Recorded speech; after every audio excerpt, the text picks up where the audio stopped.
Oldu dağlardan zafer okları, yürüdü ileri alplar bismillah. Ey cengin talihi bize yol ver yol, bekliyor bizler zafer bismillah.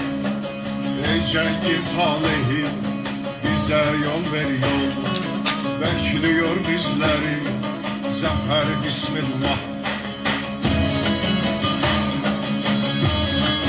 Her bismillah, bu kirli alnını vurur bismillah. Bekliyor bizleri zafer bismillah.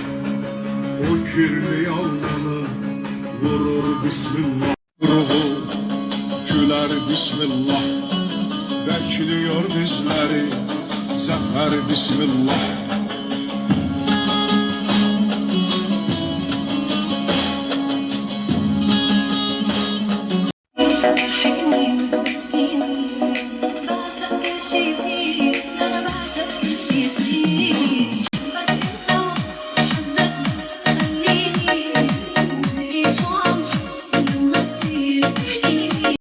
Düşmanların kahrolsun, koş yürü, yürü yürü yürü, yolumuz uzun, gök börü, börü börü, düşmanların kahrolsun.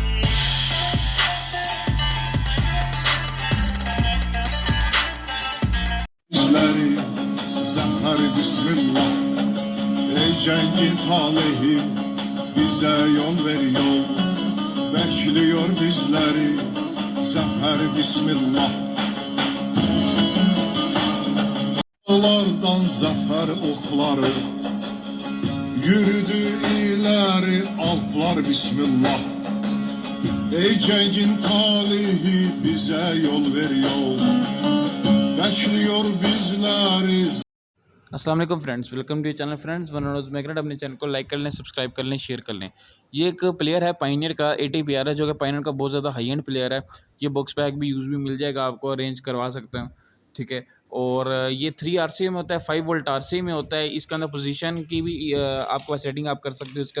इसके अंदर 3 band equaliser होता है, जिसे 3 वे इक्वलाइज़र कहते हैं। एक auto crossover होता है। बहुत बेशुमार इसके अंदर यानी कि फ़ीचर्स होते हैं, ब्लूटूथ, USB वगैरह बहुत सारे इसके अंदर फ़ीचर्स होते हैं।